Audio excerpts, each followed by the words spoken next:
Today's episode is brought to you by the only country that can do sports leagues right. USA. Drop the beat. USA. USA.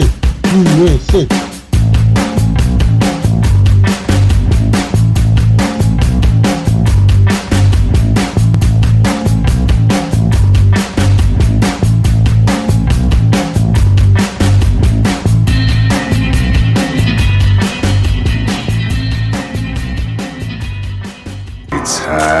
Hello, everyone, and welcome to High Noon Podcast, the competitive Overwatch podcast. I am your host, Blevins, and with me, as always, is Deathblow. What's up, buddy? Not too much. Trying to stay awake.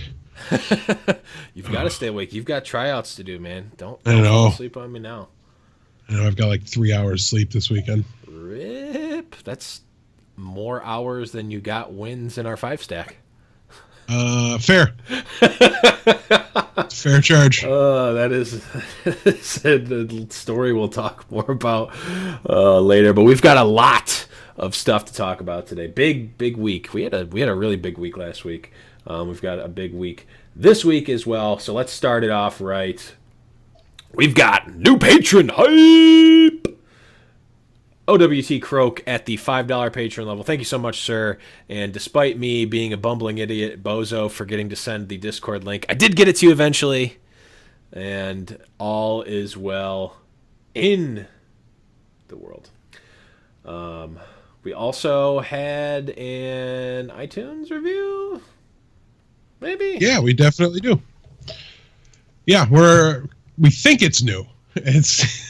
It seems familiar. We're not 100% sure, but the date says it's new, so we're going to go with it. TG Alaskan Assassin has given us a 5-star review. Says, I've listened to all the OW Comp podcasts available over the last couple months. This podcast is on point and helps keep your finger on the pulse of the pro scene. Keep up the great work. Sincerely, a mid-diamond console player, a.k.a. Beer League. Thank you so much, Alaskan Assassin. Really appreciate it. So the question is his name a Beer League, or is he saying that mid-diamond level console is Beer League? He's saying that mid-diamond console is Beer League. I would also say that the league I'm at is low plat is also Beer League. Low plat on computer is Beer League. It's hard to disagree with that, as you've dragged me down to you kicking. Just like any good beer league player would, if you're playing a beer league basketball game and you have a pro player on your team, you're dragging them right down. You're not playing up to them. You're dragging them down to you in the dregs. There's no way to go up, only down. Just like low plat. But that actually does lead us right on to the what did we do last week, and I'll start it off. We've already alluded. Deathblow and I played in a 5-stack, and we did learn something that we kind of already knew, and that was don't play in a 5-stack. 5 stacks? Yeah. 5 stacks are bad, okay? Yeah, 5 stacks are bad. I want to say 5 stacks might actually be worse than 4, which I feel like is 100%. Not low. I don't know. Yeah, you get worse. I mean, I think 2 is the best. 3 maybe.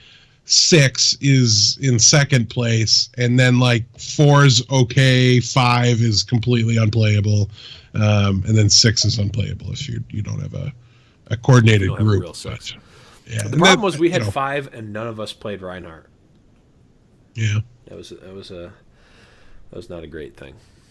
Yeah, it didn't help our case very much, but it was very frustrating to see like the 5-stack on the other team get carried by their Genji player that we couldn't answer.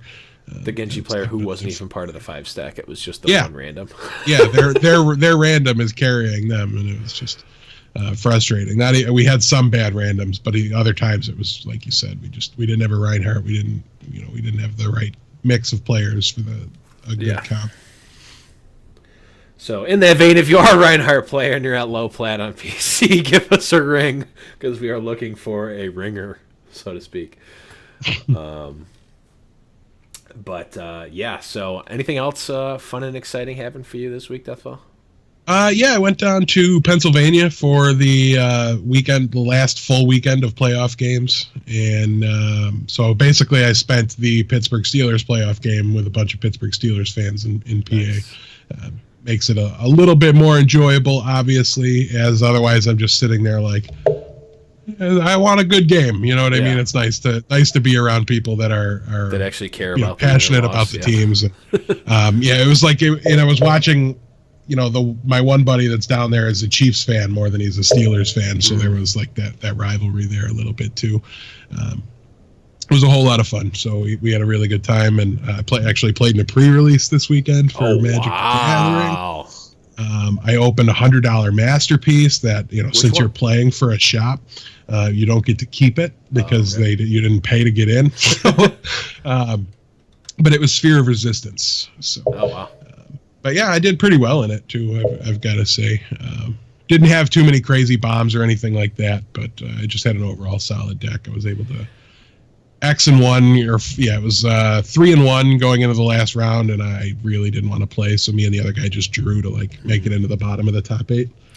Yeah, the last pre-release I did, which was the first set in this block, I just didn't get close to losing a match at all. Like it was just like, wow, it's like riding a bike where all the other people riding bikes are really bad at riding bikes. Just like the old days. But it was fun. One other thing that we did last week is we had a really sweet interview. We did. That we're going to talk a little bit more about. I mean, there's really no reason for us not to talk about it now, other than I put it later in the show notes. We had the awesome opportunity to interview Devin Nash from CLG, who, if you guys are unaware, CLG, aka Counterlogic Gaming, professional esports organization, one of the oldest esports organizations. They're right up there with your Team Liquids, your Dignitas, your all those old timers of esports. Been around for a long time. They recently purchased an Overwatch team, which is really what kind of sparked the interview on the show. And Devin is the CEO of CLG, alphabet soup over here. He was kind enough to come on the show, talk to us. We planned on having it be a half an hour segment that would actually be part of this show, but much like our Manny Onacall interview, we are completely and philosophically against cutting things short if they're going well, so we just kept filming. Yeah, we don't get a lot of opportunities, at least historically, more so lately, to talk to these, you know, incredibly intelligent and high-functioning people in this industry. Yeah. And it's a little bit fascinating to get to pick their brain for a while. So when he kind of wasn't in a hurry to take off and was just looking to hang out with us for a while and have a fluid conversation, we rolled with it. And we've got a solid hour-plus interview there for you guys. So I'm sure it will be dropped this week, shortly after the episode, probably the next day. Yes. So keep an eye out for that tomorrow. It will be episode 53.5. And if you guys are wondering, the answer is yes, we went on just as many, if not more, tangents than we normally would. I will say this, though. I do think he initiated and drove the tangents almost more than we did at that time. Oh, absolutely. It was great. And Devin is a wealth of knowledge, and he's also an inspirational speaker, motivational speaker. He has his own YouTube channel, which is actually youtube.com/Devin Nash, DevinNash. You can go over to his Instagram page, which is instagram.com/Devin M as in Mary Nash. Snapchat is Devin M Nash again, and his Facebook page is facebook.com/MYLIXIA. MYLIXIA. Yeah, I said it right the first time. You thought mine was bad. Yeah. I didn't need to get out a calculator or an abacus, but I just said it wrong because I'm an idiot. And also check out clggaming.net. One thing I will say, and that I didn't actually bring up in the interview, is that they are partnered with MetaThreads. And before I say this, I will say that we are not partnered with MetaThreads. I just own some MetaThreads stuff, my Rogue jersey and my Tempo Storm hoodie. MetaThreads is pretty sweet. Super high quality shirts. If you guys are thinking about getting an esports jersey, I highly recommend the MetaThreads variety. I don't know how many other companies are focusing on esports jerseys, but 10 out of 10 will buy again. So yeah, keep an eye out for that, guys. It's going to be episode 53.5. Should be coming out. If you're listening live, it will be in a few days. If you're listening in podcast land, hopefully it's out now. If not, it will be out tomorrow. Which means I infinitely have one day to do it. But yes, let us move right along onto what did you guys do last week. And there's probably a million things that went on, but we're just gonna jump right to the chase. And that chase, of course, is Overwatch Today Meme of the Week. Yes, that is right. The Overwatch Today Meme of the Week. We got two really good ones, and I really don't. By the way, to first tangent of the episode, you don't jump to a chase, you cut to a chase. No, you can jump to a chase. I don't know if you can. Okay, so if it sounded really weird to me, so it's really stupid. I'm just an we idiot. But now I'm going to defend my right to jump to a chase to the death. Now, what if that? I got nothing. I got nothing off the top of my head. I'm just an idiot, but I'm not going to admit it. We've got two. We've got two memes this week from the last week, and I'm honestly not sure which one I like better. I know which one Deathblow likes better because one of them's about him. But we've got a picture of Winston looking. I don't even know how to describe his face, but it's me and moderation have not met yet. Hashtag High Noon Podcast memes, of course, in reference to last week. What were we even talking about? Where you're like, me and moderation don't know each other or haven't met. I don't remember. I don't remember what we talked about 15 minutes after the episode. And we plan it ahead of time and like take notes and I prepare, and then I just instantly, like, the episode happens and I just blank it out. It's like it never went down. Yeah, I got no idea. So that's Deathblow's vote. My vote, of course, goes to the fact it's the standard Overwatch picture, and it's Overwatch League announcement equals 15 Christmases. That's pretty good. I mean, it's true too. Overwatch League announcement would basically be 15 Christmases. Yeah, really. Any news? It doesn't even have to be a full announcement. Like, they could just give me one bullet point. Yeah. From the information they distributed to the team owners, and I would just be all about it for like 3 days. Yeah. Well, we try as much as we tried to extract illegal information from Devin about the Overwatch League. He was very steadfast in not divulging company secrets and privileged information to us. Yeah, he's got lawyers and stuff. Yeah, lawyers and responsibility and ethics. It was really disappointing. Nothing. A bunch of things that we want no business with. Yeah, we just have no. I don't know. We want nothing to do with those virtues that you listed there, integrity or ethics. Yeah, that's malarkey. It would be one of these days, right? They've got to announce something, right? Eventually, I mean, like, it's so far away. Like, it's not even going to be this calendar year that it's going to start, right? Like, the first season, the inauguration season is supposed to be 2018. No, Q3 of 2017. They're doing the initial thing. The last I heard from anything official said 2018, so that's what I'm going with. I don't even remember where I heard it, but I remember hearing something Q3. I mean, that in and of itself proves your point, is the amount of ambiguity here from people that care so much about it, and the the unsuredness just says we need to know more. They've got me excited. I bit the hook. You got to reel me in now, Blizzard. Yeah, don't somber us, man. Don't. Right. Please don't somber us.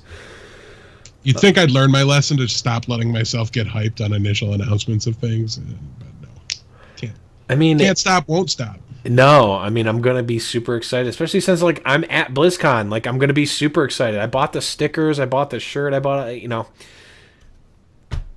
and now they're just like, and now we're going to go into hiding for 10,000 years.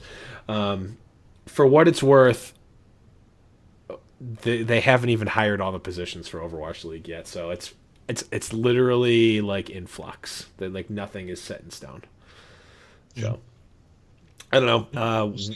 I will say that we will absolutely be on top of any announcements that happen, and there will be entire episodes dedicated to the information in those announcements. So if that's what you're waiting for, Blizzard, give it to us, and we will oblige. Yeah. But let us move right along into It's tournament talk. Sitting Ducks. Yes, we got a couple of tournaments. Actually, not a lot of tournaments that actually happened. Just some updates to some tournaments, some stuff that happened a while ago, and some upcoming stuff. But let's move that right along. So for Apex Season 2, we have the group stages announced, and there's some pretty heavy hitters in this one. I'm gonna run through the stages real quick. So, the groups. I mean, Group A, we've got MVP Infinite or Infinity. Never heard of them. Well, we haven't seen that iteration of the team. So we got MVP Infinity, Envious, Meta Athena, Yep. Meta Athena, and BK Stars. For Group B, we've got Luxury Watch Blue, Misfits, Lunatic High, and Africa Freaks Red, not Blue. That seems like a pretty stacked group. Group C, we've got Conbox S, Cloud9, Kongdu, Uncia, and Africa Freaks Blue. Another pretty stacked group. And then for Group D, we've got Kongdu, Panthera, or Panera. Pantera, I don't remember what it is. Something, I don't know. Panera, I don't know. Fnatic, Runaway, and Flash Lux. A couple of those teams we haven't heard of. So really stacked lineup. With the exception of it being in Korean time. Last time the tournament was pretty sick.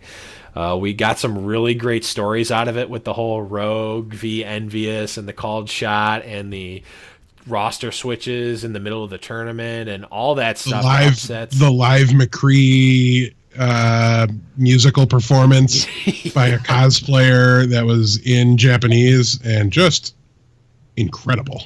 Yeah. Just incredible. Really awesome. And also really great casting crew for the English side with Doa and Monty, who I forgot to add this to the notes, but they actually confirmed that they're done doing League and Dota casting. I'm not sure if they did Dota, but they're definitely done doing League casting. They're like retired from that, or they are just done and focusing solely on Overwatch. And that's awesome because they're like some of the most talented casters in the business. So we will take them for sure. Yeah, the community from the MOBA esports community will not take that lying down. They won't be very happy about that, from my understanding. So, yeah, I'm pretty sure there was some sort of controversy with Monty a while ago, like he got banned or something, or exiled. I heard some rumblings about it. I didn't look into it, so I don't want to speak too much more into it, but all in all, it's great to see the awesome casters shift over to Overwatch and stick around. Hopefully we'll be getting some more. I've been watching Kevin Naki stream and just trying to get him to start doing more Overwatch casting. Like, hey man, you should cast some more Overwatch. Right. I should show up and moderate, since I've been a moderator there forever. And, yeah, I don't see why you're not. He's doing this thing where he's streaming every day over twitch.tv/Kevin Naki. And if you go over there, tell him that the High Noon Podcast sent you. He's not going to know who we are. Actually, maybe he does. I don't know. I'm his moderator. Yeah, you'd think that he would. He know his own doesn't. He doesn't moderator. know that I'm his moderator. I'm sure. Still true. It is 100% true. And also, we've got a link in the show notes that has the full rosters for all the teams and actually pictures of all of them and all sorts of stuff. It is on the Korean OGN website, or it's on a Korean website that is featuring the OGN information. So it doesn't have much readable information, but it does have the pictures of the players and the teams, which is kind of cool. So check that out. Definitely when I can, I'm going to be getting up at 3 a.m. and watching some of this event. But again, unfortunately, it is kind of hard to do. Speaking of unwatchable, because they go on at like 4 a.m. tournaments, the Seat Story Cup Chapter 1 that we talked about like a month ago, finally done. And we saw Starhorn RC win that one. We would have covered it more, and we would have given it some more airtime if we had any idea who any of these tournaments were. I was going to say, yeah, but Starhorn RC won, so I don't know. Yeah, and like none of the other teams in the tournament at all were even remotely recognizable by me, so I just... Yeah, it's not that there's anything wrong with these teams. We definitely define our focus on the EU and the NA scenes. USA. I do my best to watch these events when I can, but I go out of my way to watch the EU and the NA ones for the show, and I had to draw the line somewhere, so I don't get to catch too much of these. Yeah, and I mean, once we start seeing a little bit more mix, and if we start seeing these teams come over to NA or EU times, like absolutely we'll be covering them. If Starhorn RC comes over and starts crushing in the NA and EU divisions, or an Overwatch League for that matter, like absolutely they're going to be right in the mix. But it's still kind of the Wild West right now, and instead of having a 5-hour show where we go over every single Overwatch match that happened, we're going to have a hour and 15-minute show where we talk about Overwatch for 15 minutes and ramble on about nonsense for an hour. But in that vein, guys, if you want us to start watching or covering those Asia tournaments, if that's something that you are extremely interested in, let us know. Shoot us a tweet over at High Noon Podcast. Let us know that's what you want us to see. And like I have no problem if you guys want us to cover those events more closely. I have no problem watching the VODs, going back, watching some of them, waking up at 3 a.m. when Slasher texts me on the OW telling me that those tournaments have started, these random like Australian tournaments have started. I have no problem waking up a couple of times a week and watching a match or two in the middle of the night. But let us move on to the big NA tournament that's going on right now. It's ongoing. It is the Next Generation Esports Overwatch Winter Premier Classic thing that has like 15 million names that I'm not 100% sure. That tournament is continuing, like we mentioned last time. It was at 8, and then they cut it down to 6. And those 6 are Complexity, Renegades, Immortals, Kungarna, Luminosity, and Liquid. This round of 6 has not been played yet, but we do have a couple of matches coming up. Starts tomorrow. Yes, it starts tomorrow, and if you are listening to this in podcast realm, it started on Tuesday, the 17th. But what we have to look forward to is Team Liquid playing against Kungarna, Immortals playing Complexity, Kungarna playing the doubleheader against Luminosity for the second time, or playing their second match against Luminosity. We have Complexity versus Team Liquid, and then we have Renegades versus Immortals, all on Tuesday. So this has been a really interesting tournament so far. We saw the breakout performance of both Renegades and Immortals, and then Renegades kind of tailored off a little bit, and Immortals has continued strong. We saw breakout performance from you called it, Death, from Team Liquid. Yes. Rafa for president. Yeah, we talked about how close the standings were at the time of the last recording, and it was pretty remarkable. One of the things I had said was we've been waiting for Liquid to kind of make that that breakout appearance and really push themselves into the middle of the pack and join the teams that have a shot at the tournaments when they enter them. They hadn't really seemed to have been that team in the past. And they were, I want to say, in second to last place at the time. It was early on in the group stage, so they had plenty of games to play. But half for sure. Yeah, I think they were currently sitting out of it. So I think they were in second to last, ahead of Citizen 7. And Kungarna was undefeated at the time, so we didn't know exactly how everything was going to play out. No, but Immortals was undefeated. Renegades. And then by the time the episode aired, I mean, Liquid hadn't lost in 2 days. Yeah. Renegades hadn't won in 2 days. And, Immortals continued to they didn't go undefeated. They did suffer a loss in the group stages. I don't remember who it was against off the top of my head. I think it was Kungarna. Actually, it looks like the side of the thing is trying to tell me here.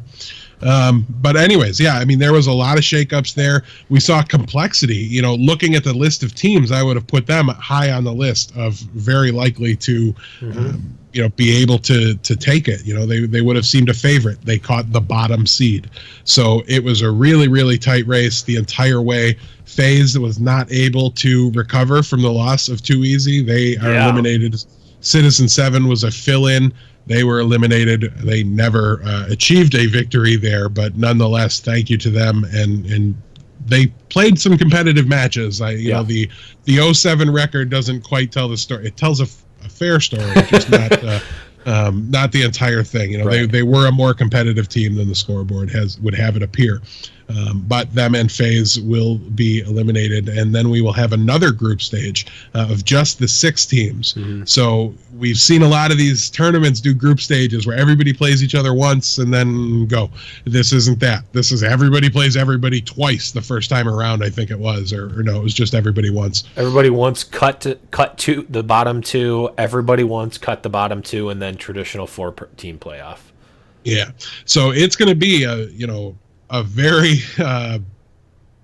very well determined outcome here, at least heading into the playoff. These are the teams that definitely will deserve their spots, and you really can't argue with it when you have this round robin, everybody plays everybody formats. So I love when you get to see that too. You really know this will be a great starting point for doing like an NA rankings. If anybody was interested in that, you could take this tournament and just kind of pencil in Envy up at the top, Cloud9 probably right below them, you know what I mean, and or Fnatic right in there too, like right with the Cloud9 group. So this will do a really good job of defining the tiers going forward. So I'm really excited to see how it plays out, see if Immortals can continue their relative, not quite dominance, but their relative dominance over this field at least, and see if Complexity can turn things around. A lot of really good storylines left. Yeah, there's a ton of storylines, and like you mentioned, I feel like one of the biggest ones was that FaZe kind of just dropped. They were a top tier, like maybe not S tier like the Enviouses and Cloud9s, but like they were beating Cloud9 for a while. Granted, a different iteration than the current Cloud9, but they were beating Cloud9. They were being competitive in these tournaments. They were right up there, definitely a top 10, if not a top 5 level team in NA, being able to, in any given tournament, take it home, or at least be a contender. And I think going into it, we probably mentioned, like, just looking at the teams, like, yes, Complexity jumps out, and FaZe were probably the 2 that we picked. I don't know if we actually did pick going into it, but I think, just looking back, I would have probably picked those teams. And, it's really not showing that.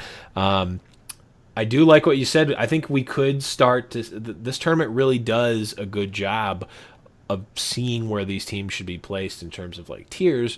Obviously, Cloud9 and Envy aren't in this tournament, so it's hard to rate them. Actually, it's not. You just put them above all these teams. But there's a reason they got their invites. Right. There's a reason that they chose the other tournament, the Apex tournament, rather.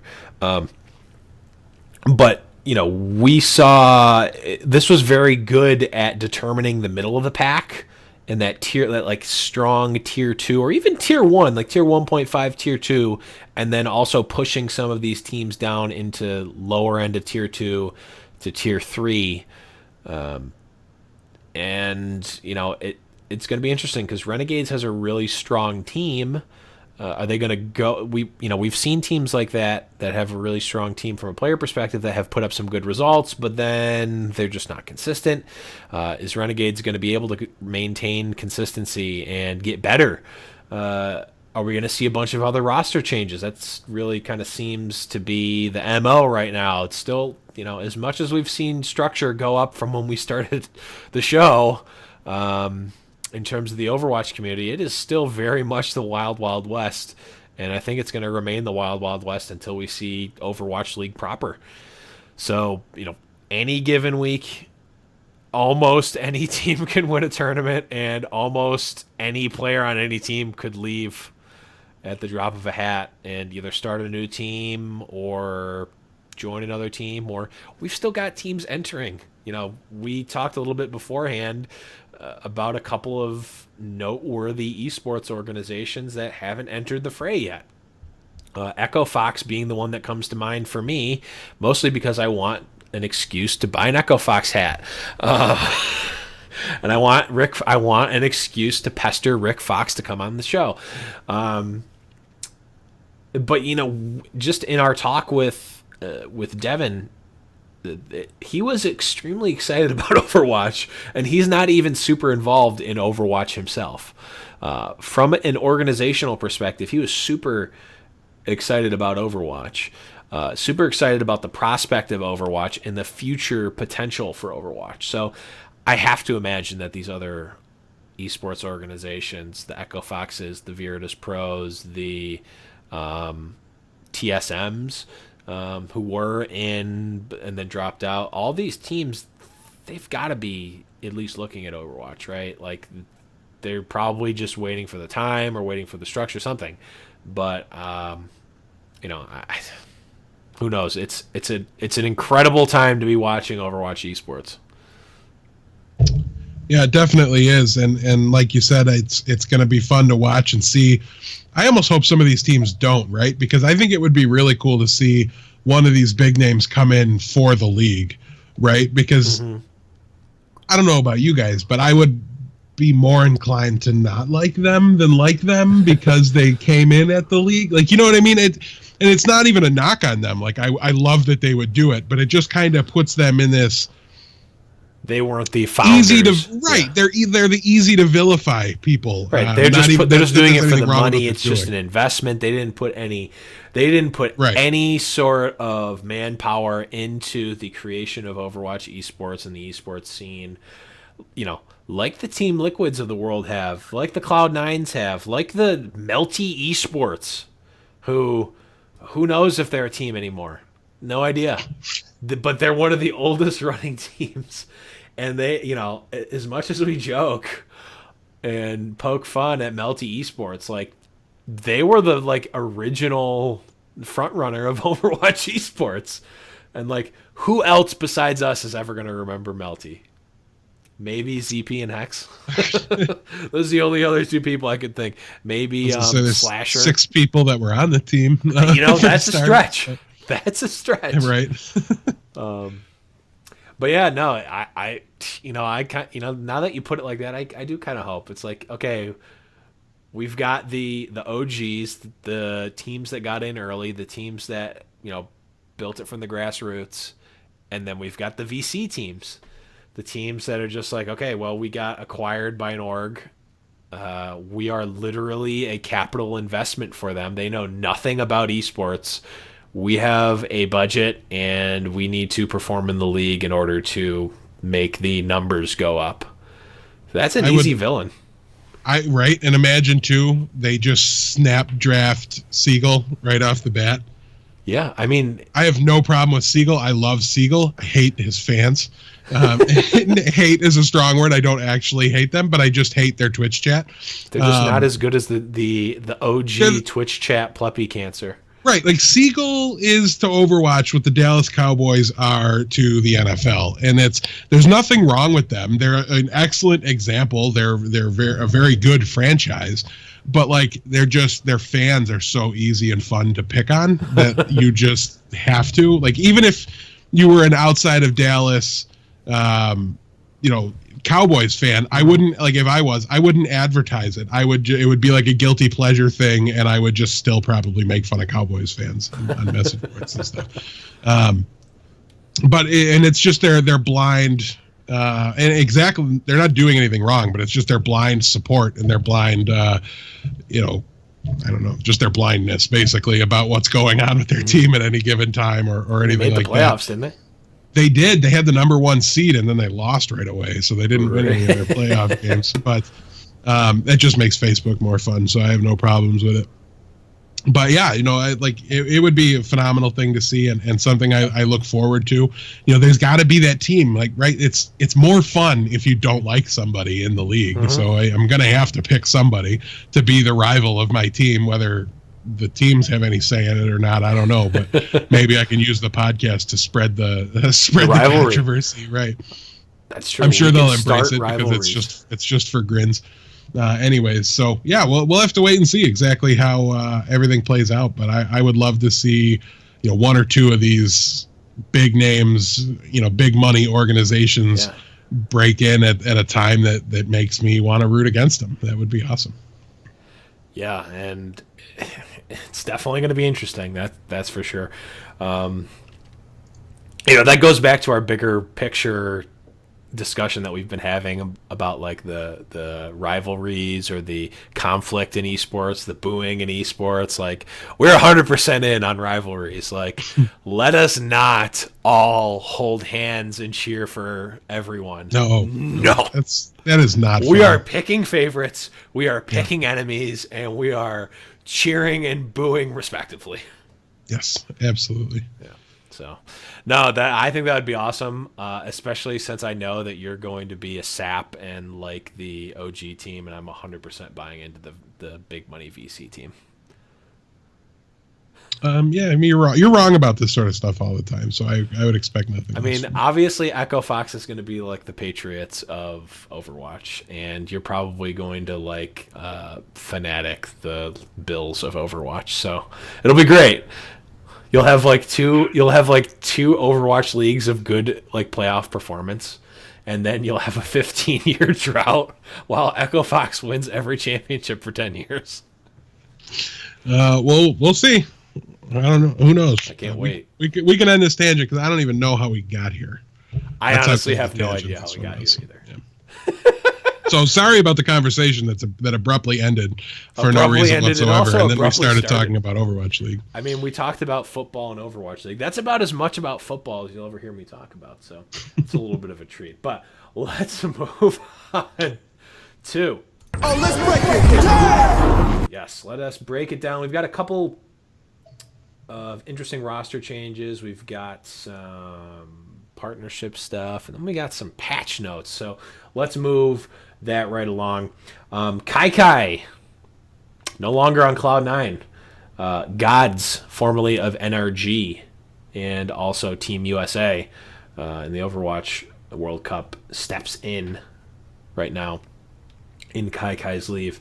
I don't think anything is set in stone. I think he's just a fill-in right now, though traditionally we've seen these types of fill-ins become permanent slots, basically treating the current tournament as more of a tryout to see if they gel with the team.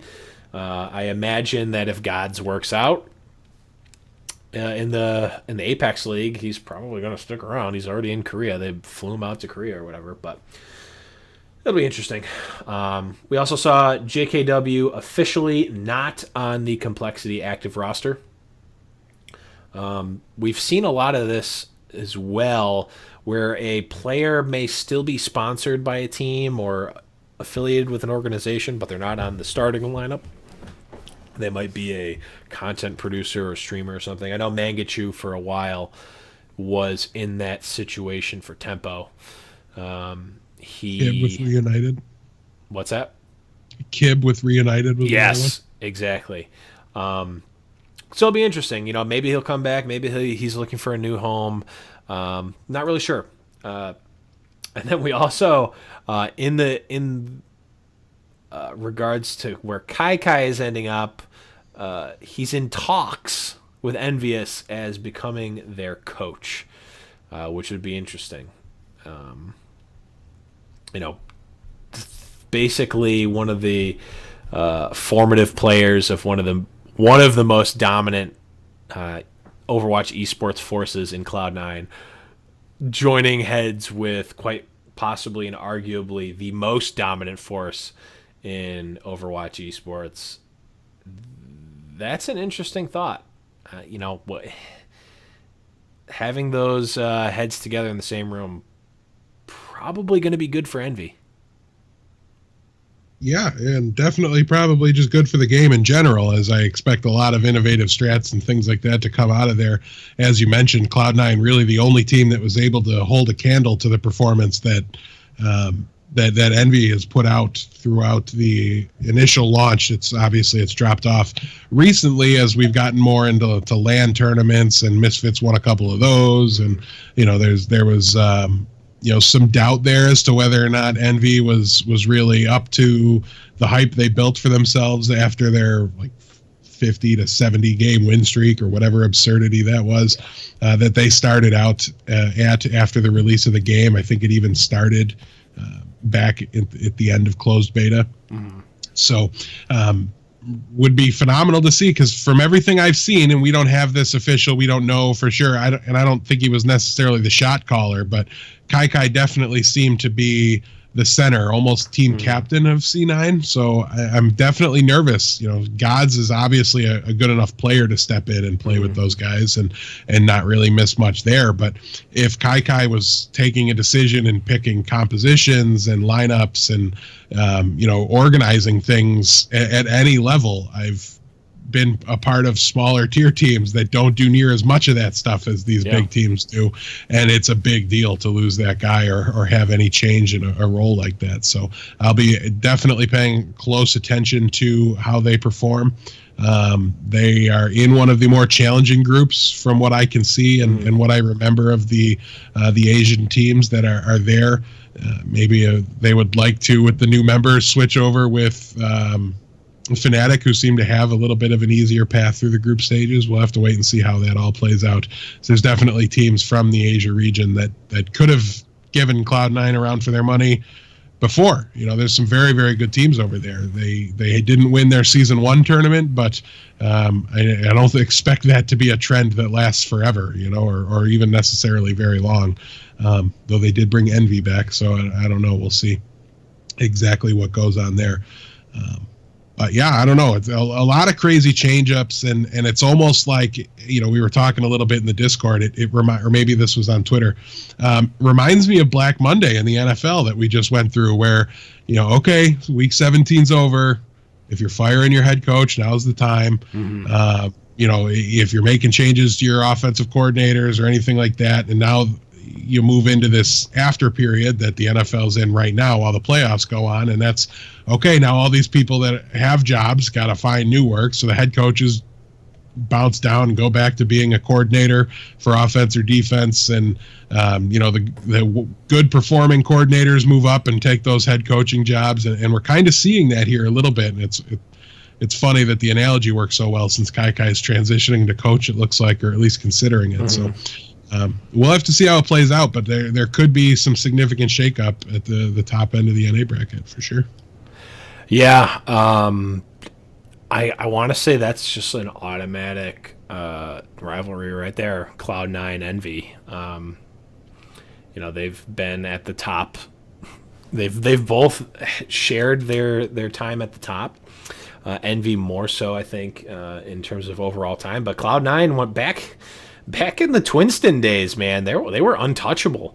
And we would look every week to see, like, okay, what is Cloud9 doing? Did anyone figure out how to stop those two Winstons? Like, those were scary days.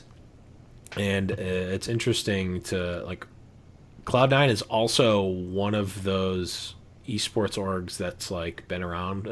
I don't think they're as old as some other teams, but they're like one of those, like, top tier teams that's like, okay, you know who Cloud9 is, and they're like an American esports team. Like, so it's interesting. I'd be extremely interested to figure out, like, why people want to leave. Like, to me, it almost feels like, okay, you're leaving, like, the Yankees or the Red Sox. They're like an all-American team that, like, kid's dream of being on. Like,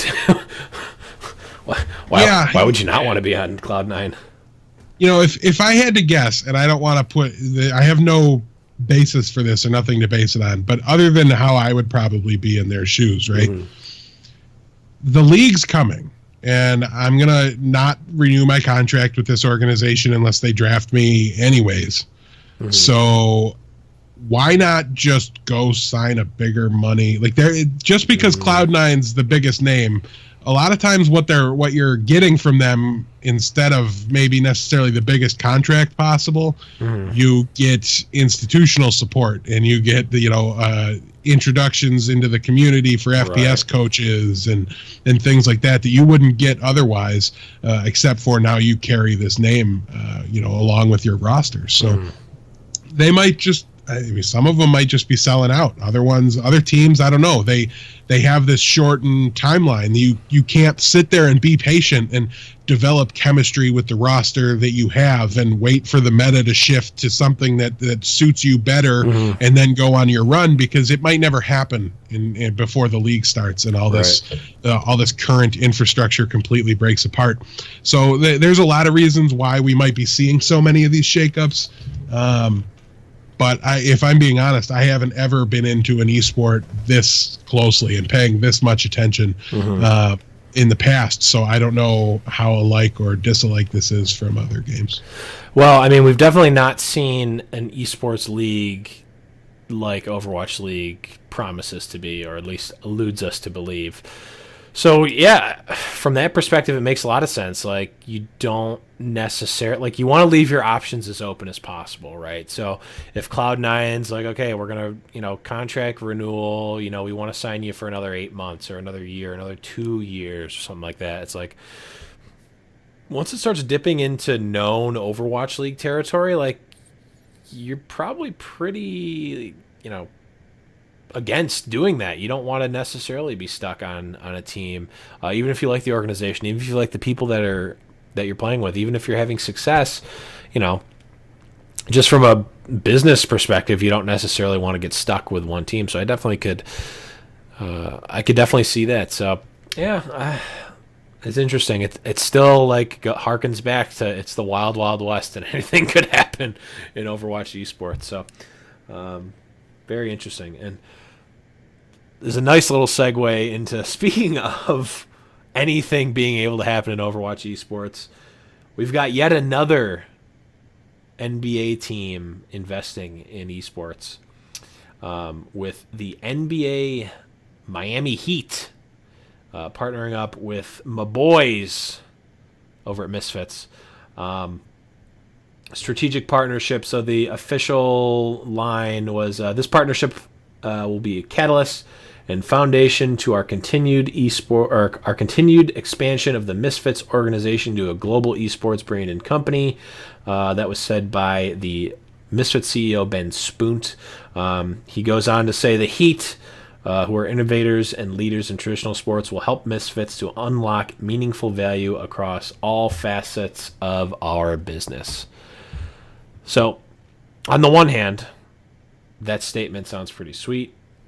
They're taking an esports organization and expanding into new stuff, doing new things, and creating new relationships, and really expanding their possibilities through the Miami Heat. On the other hand, the way that that's written sounds so like almost legalese, and like, we really value the strategic partnership provided to us by the Miami Heat. They will do a fantastic job of increasing our business, blah, blah, blah, blah, blah. Like, it sounds almost robotic, like just reading the statement. Sounds like a press release. What's that? It just sounds like a press release to me. I mean, it does, and it was. And maybe it's just that I'm not used to that for esports yet. Right. Like, it sounds the Miami Heat's PR department wrote that. And that's why it's different, right? Yeah. It sounds almost too professional. My favorite part about this is honestly that this is a repeat of the past for you and Manny Anacall. as your favorite player was once on the Miami Heat. Correct.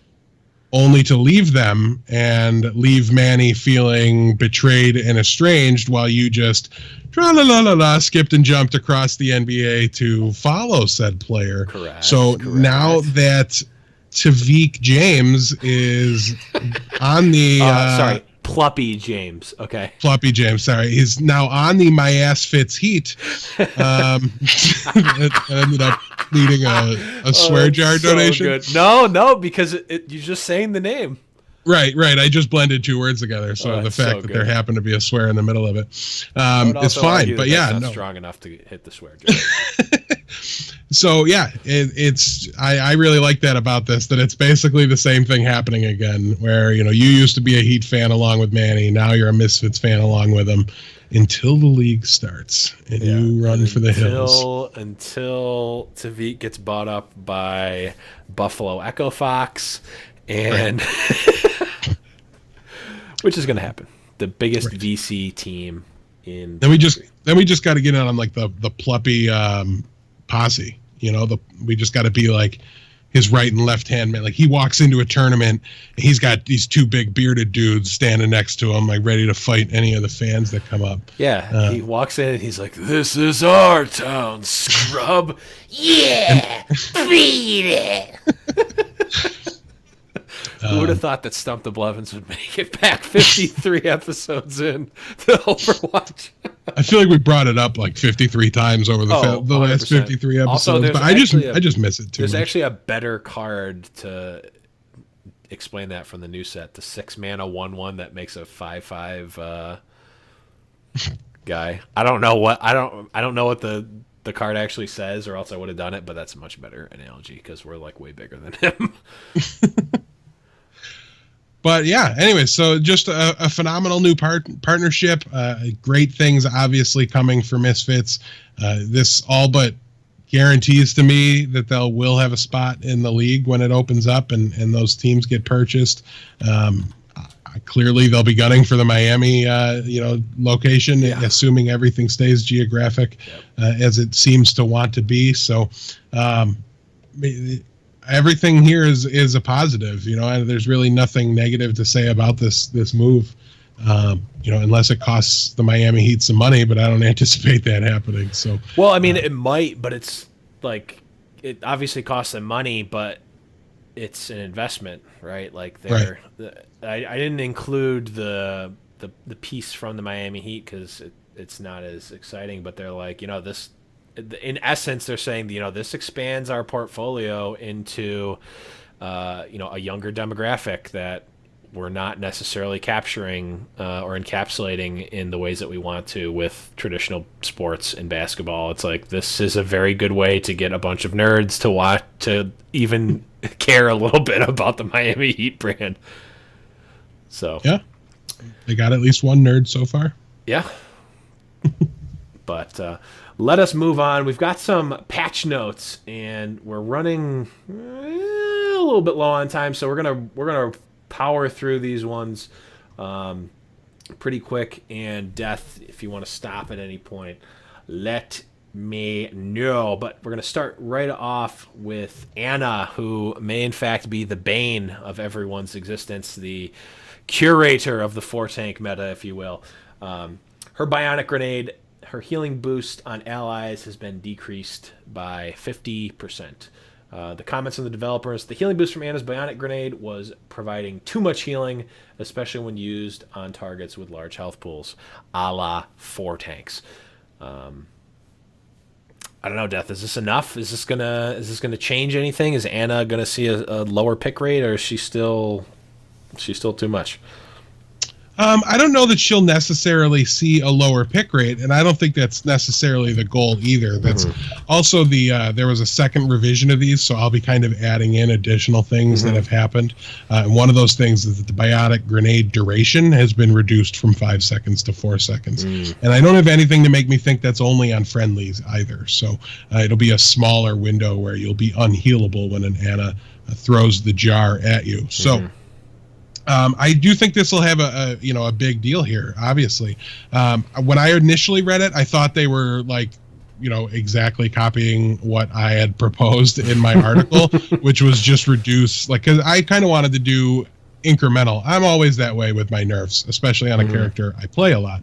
And Anna certainly is that. So I was proposing that they just make it do 50% less healing for Anna's teammates that are also healing. So that second healer gets less of a boost. And they're taking it as far as, nerfing the amount of healing output Anna can do. And that's fine with me, because as an Anna player, I can pretty much take a Roadhog or a Winston or any of these huge health pool tanks that's basically dead, 1 HP, and get them to full in 2 or 3 shots, and that's probably a little too fast. As long as I hit them with a grenade, they're flying back up there fast. Yeah, it's extremely frustrating to deal with that. Yes, yeah, like you think when he runs around the corner, you've at least got rid of him. He's got to go find a health pack or like sit next to his Mercy for 10 seconds. Nope, he's pretty much just line of sighting you back to full HP and then coming back into the fight. So I definitely think it'll help a lot without the burst healing. It's the speed of healing 200 HP when that's the max isn't a problem, and I don't think that's actually going to change. The fact that I can bring up the tank, will that fast means that I can even still at a 50% drop off get the Soldier 76 to full in a couple shots. So I don't have too many worries about her overall health, but it might be a little tougher. You're not going to be able to see Anna Symmetra on defense. Like, I don't think that's going to work.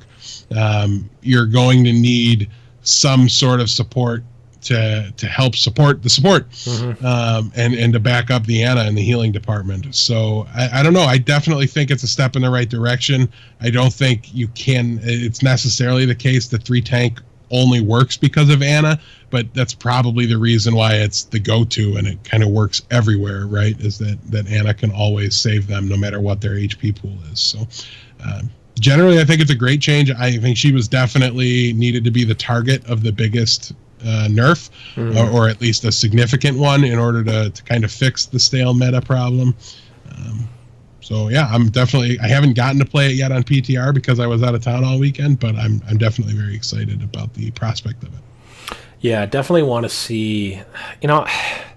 It's tough because you get used to things and then you wish it was different, and then when it's different, you wish it was back, and it's like, I kind of wish we saw more Mercy play. And then I think back to the old days, and like that was not good. I did not like seeing whining that Mercy got play of the game every game. Yeah, I like Anna. Honestly, I like Anna play better. It also rewards high skill players. Like, if you're able to hit your shots, if you're able to heal that Genji, like, you're not gonna very easily be able to kill him. But I do think that these are relatively mild changes, but they might be enough to push some of the other healers in, and maybe one of the tanks like out. Like, maybe we'll start to see a shift in meta. I don't know. It'll be interesting. And it's just such a her grenade is such a dagger, because it's so hard to damage through it when the enemy team is grenaded, and you literally can't heal when you get grenaded. So it's just like, okay, well, this grenade it Shreks me every single time. But we'll move right along. I love the grenade to not move along. I love the grenade from the standpoint of like stopping the opponent's healing. I think it's phenomenal for that, and very well balanced. It's just really the keeping up that Roadhog. Yeah, I don't think it's unbalanced. I just am frustrated by it because I'm bad. Bad man. Yeah, bad Blev, bad player. Hashtag forever plat. But let's move along to Diva, the kind of my neck of the wood. So we saw her health increased from 200 to 400, and her armor decreased from 400 to 200. So no actual change in amount of health she has, just a reallocation of her shield. So technically slightly worse. And then her bullet damage is decreased from 3 to 2, and the number of bullets per shot has been increased from 8 to 11. So before, She did 3 damage and 8 bullets, so that's 24 damage a shot, and now she does 2 damage with 11 bullets, which is 22. So I guess technically a minor nerf. And the developer comments that Diva's armor often made her feel like she had no weaknesses, even against heroes that are often effective against bigger targets like Reaper. The changes to her fusion cannons will result in a small overall decrease in damage, but they should feel more consistent now. I'm interested to see how that change actually feels. I also have not been able to play it in PTR. I've just been grinding live server. So it'll be interesting to see if her guns actually do feel more consistent. I would imagine that having more bullets is going to feel nicer, and 2 fewer damage a shot, while it does add up over time, I don't think is going to be a huge deal. I'd probably rather it feel better than just do more raw damage, especially such a small amount. But yeah, overall, like, people were like, yeah, Diva's getting nerfed, and really these are just very, very mild nerfs, I think. The armor reallocation is definitely going to be a hit to her, but like, she still has 600 HP. Like, I'm pretty sure this is still going to be effectively more health than she had before. So before the last buff. So I don't know. It'd be interesting. What do you think, Death? Yeah, their comments make me think there's some interaction between like Reaper's shotguns hitting armor as opposed to a health pool. Yes, and I don't know what that interaction is. So it's hard for me to really judge here. But it does, I mean, something really weird. I'm pretty sure that it reduces an amount of damage that I'm not sure what it is, like, per bullet taken. Mm-hmm. So like 76 is, let's just say it reduces 2 damage per bullet. 76 is only going to be affected by 2 damage at a time, because he shoots 1 bullet at a time or whatever. But Diva or Reaper is going to, every shot, have like 15 damage or 20 damage reduced, because he shoots out 10 bullets at a time, if that makes sense. Gotcha. I think it does something like that. Those numbers are I'm pretty sure off, but I think it does something like that. And also it regens health too. Yeah, that's the part I definitely knew. So she'll be a little less sustainable out on her own, mm-hmm. I guess, which is probably a good thing, mm-hmm. and it's not going to be a huge issue. I also understand her damage is going to be a little more consistent and possibly and definitely a little bit less than it was, so it'll be less bursty, as mm-hmm. There was something to do with the spread. It wasn't increased, but there was a more even distribution throughout the range that it has. And you're shooting more bullets, so you're going to be filling in your...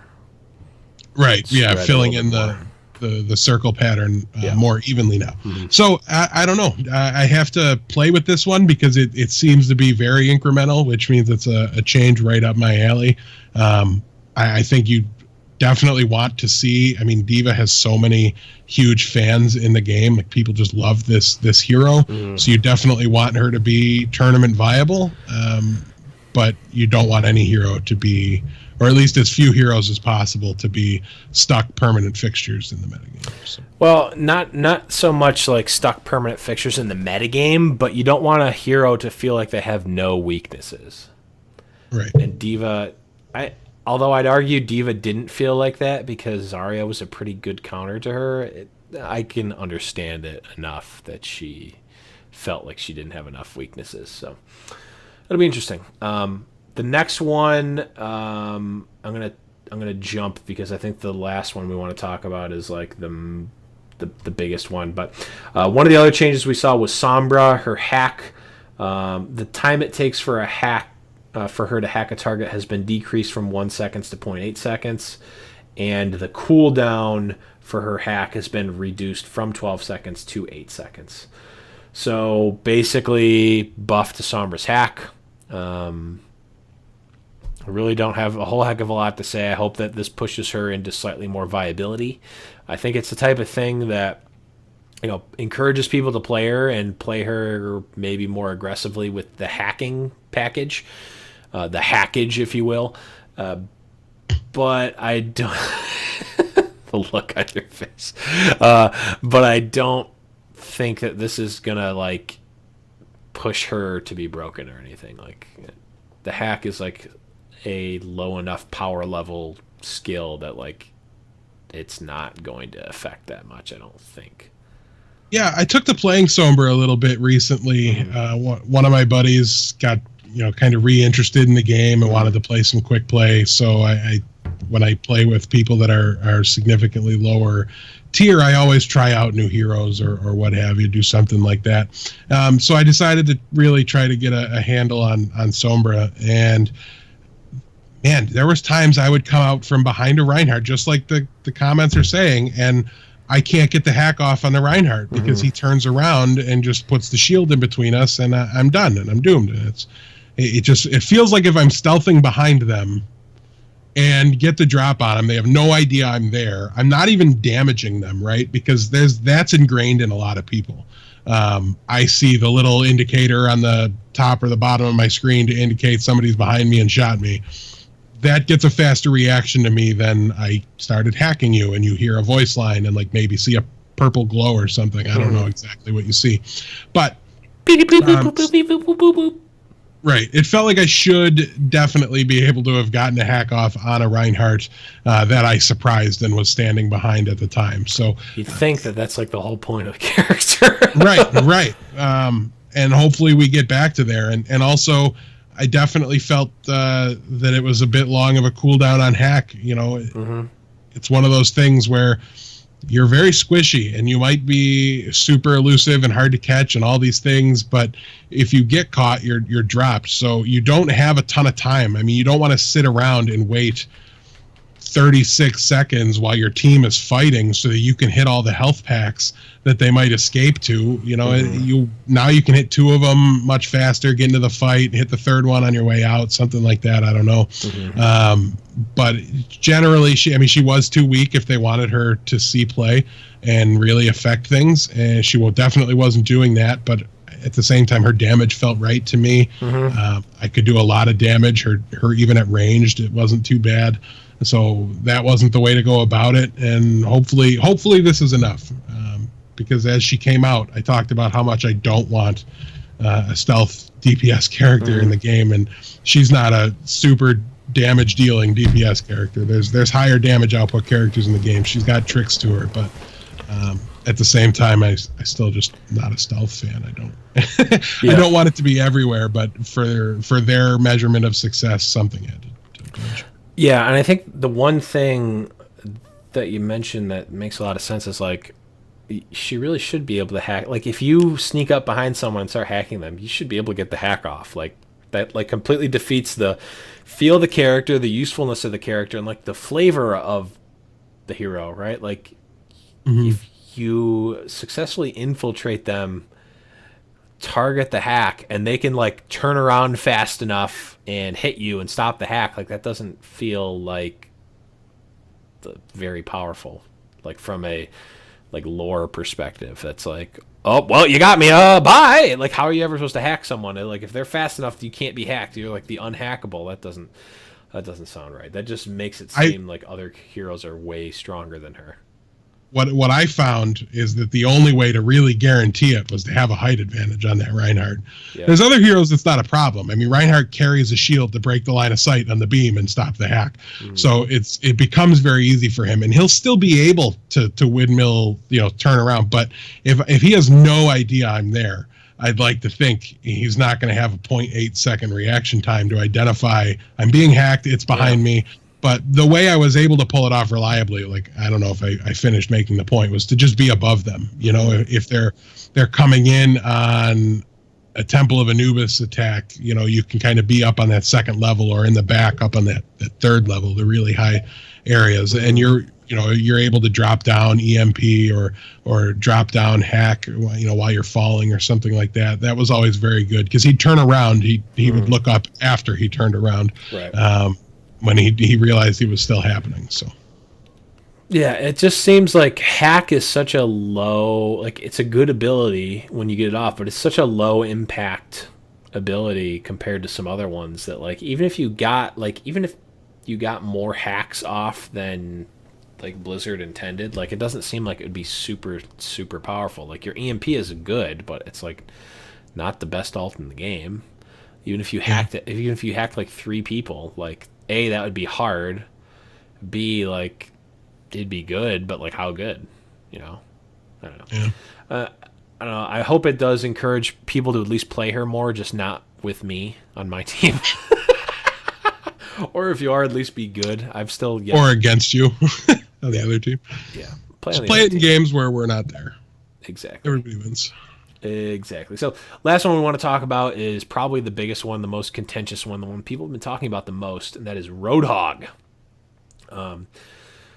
And he got some very long and intricate changes, but I'll try to walk through them. So his chain hook targets are now pulled directly in front of Roadhog rather than straight to him, except in cases where Roadhog drastically rotates. Hook targets are now released if they leave Roadhog's line of sight before being pulled. Line of sight checks, which detect if targets should be initially hit by the hook, are now done from Roadhog's position rather than the hook's position. That was the first initial wave of changes. And then the dev comment said the hook should now feel more consistent for Roadhog players, but should also feel more reasonable for his enemies, as they cannot be hooked or pulled around corners anymore. And then the way they did that ended up actually being like an over nerf or not working as they intended it to. So they changed that a little bit. And they added some more line of sight checks towards the left and right of a potential hook target. This means it should be easier to hook someone who is sticking halfway out of a doorway or behind a thin pole. These checks are also used for the persistent line of sight check. So if a hook target moves behind a slim object like a stump or light pole, they won't be released anymore.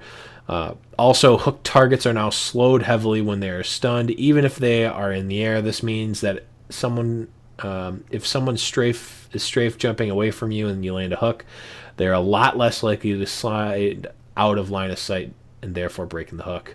And then they also fixed a bug with the hook. So the long and short of it is that we're going to see less crazy and unbelievable hooks from both sides. If you are moving and you like can dash out either with your momentum or whatever out of his line of sight, it's going to break the hook, not pulling you.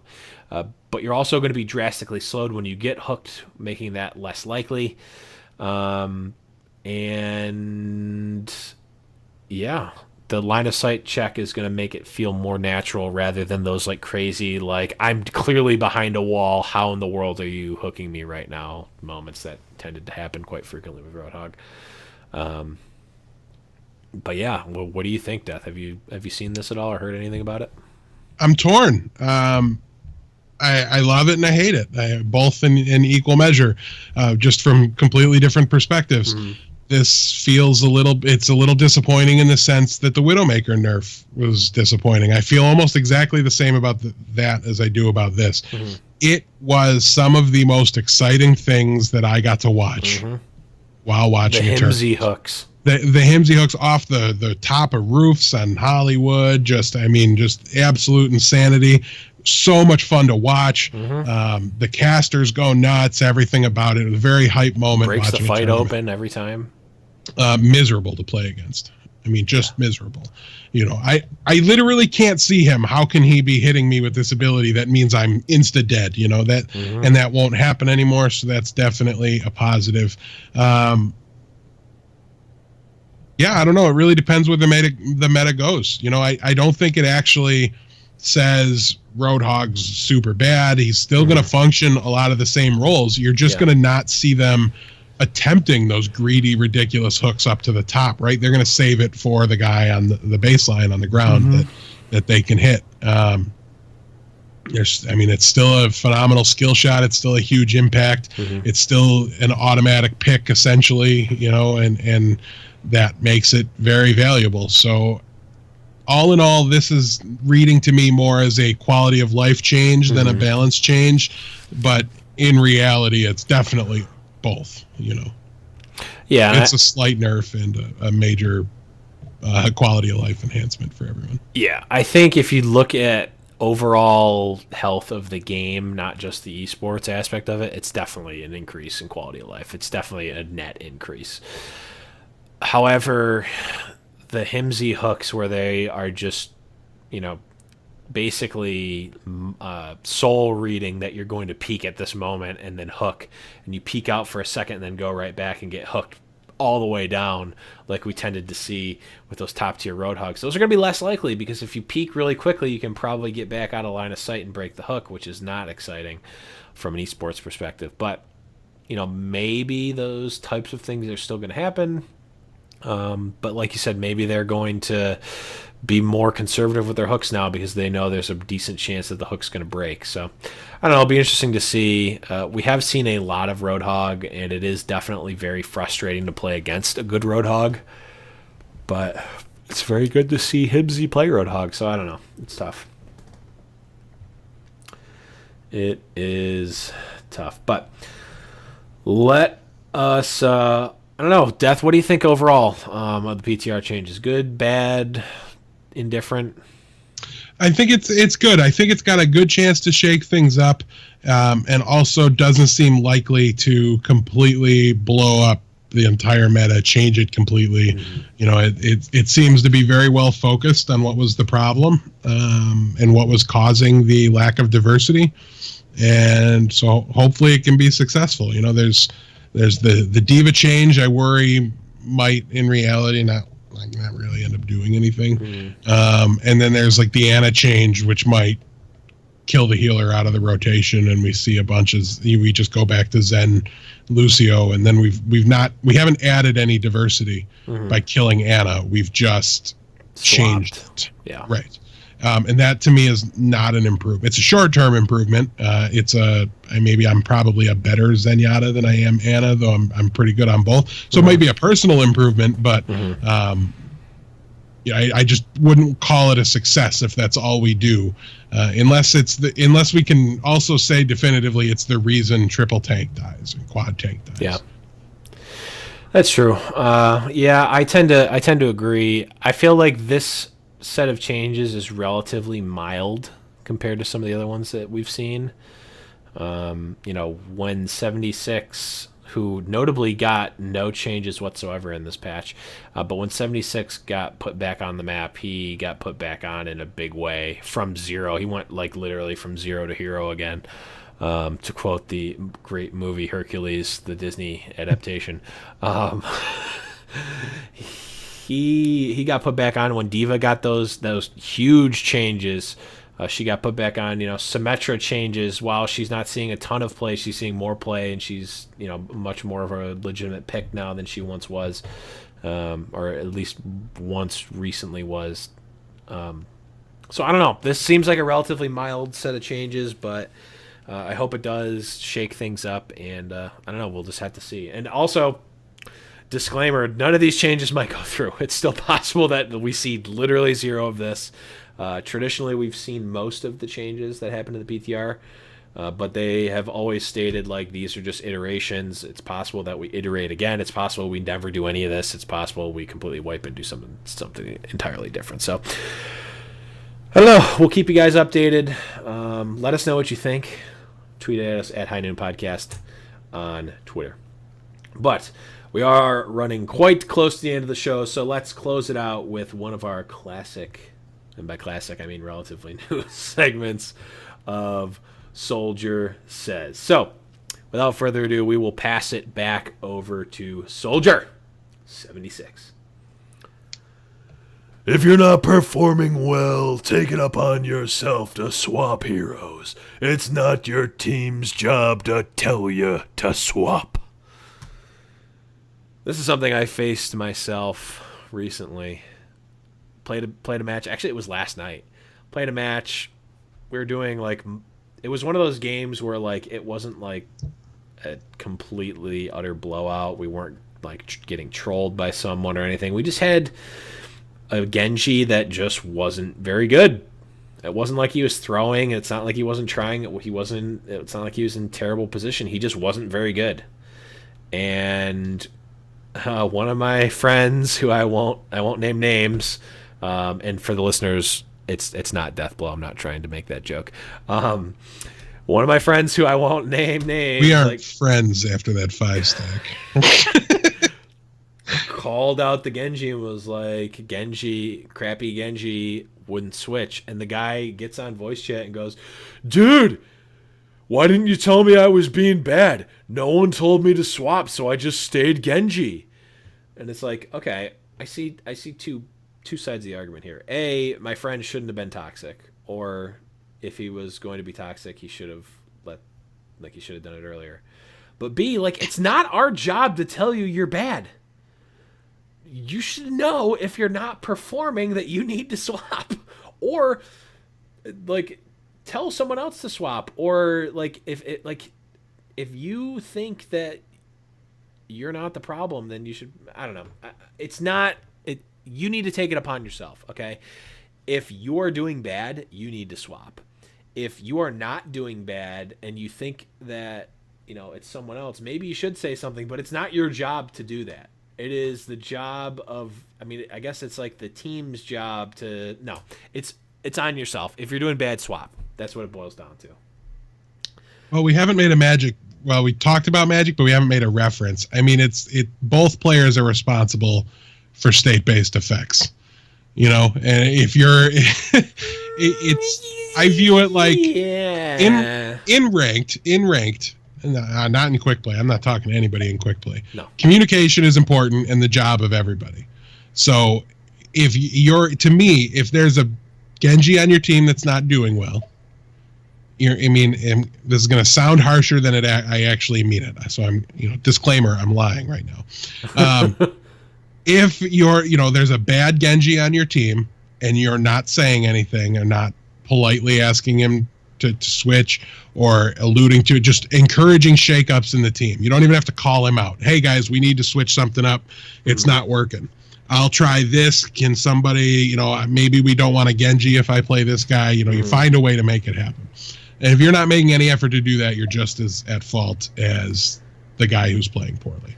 Okay, like I will admit that not saying anything as the entire team takes some fault, but I won't say it's the same amount of fault. You should be able to realize that you're not doing well, that you're doing poorly when you have no medals as one of the only, if not the only DPS. If you don't have damage or elims, now granted, medals don't matter. However, they are a metric to show you how well you're doing compared to the rest of your team. And if your team has 3 tanks and you're the only DPS and you don't have a damage or elims medal, you're probably doing something wrong. You should be able to take that upon yourself and at least say something. Grant, I will give it to you that the team is responsible in some capacity for the maintenance of the team, but it's also part of your own responsibility that if you're playing like garbage, you should do something about it. Yeah, I couldn't even get myself to fully commit to the stance there, because as I'm saying it, I'm like, man, I don't believe this, but I wanted to say it anyways, just to kind of make the point and start the argument. So, I mean, I think it bolstered. I have no counter to you. I think it bolstered my argument more. It made my argument and my position more cohesive. So it was. You're welcome, friend. I'm here for you. Excellent. Just toss me that alley-oop, just like the Miami Heat will be tossing the alley-oop to the Misfits, and Pluppy James will be throwing it down. Pluppy James? What's that? Pluppy James. Pluppy James? Pluppy James. I am getting that tattooed on my forehead next week. Next esports jersey, I'm going to buy a Misfits jersey that's going to say Pluppy James on the back. It's going to be number 23. But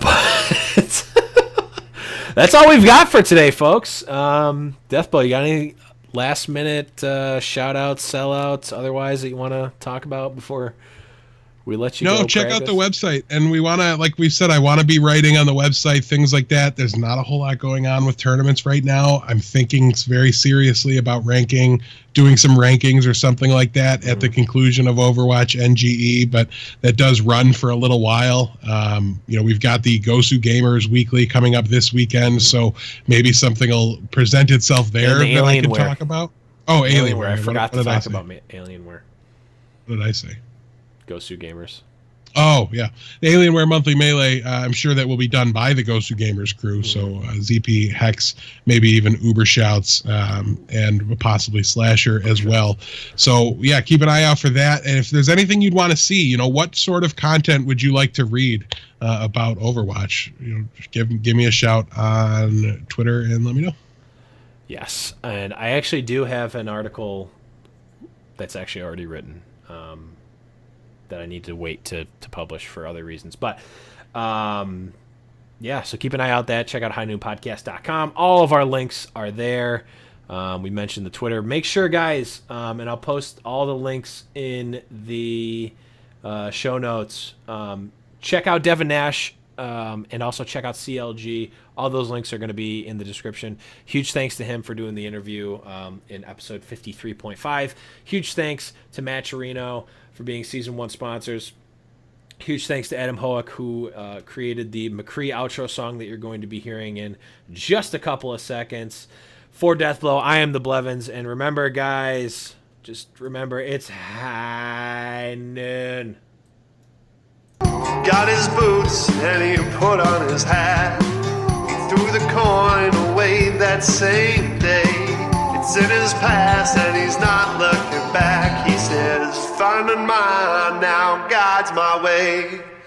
He's not good, but he sure ain't bad. He'll make amends for the sins that he has. He says, I'll change the world one bullet at a time till I find mine.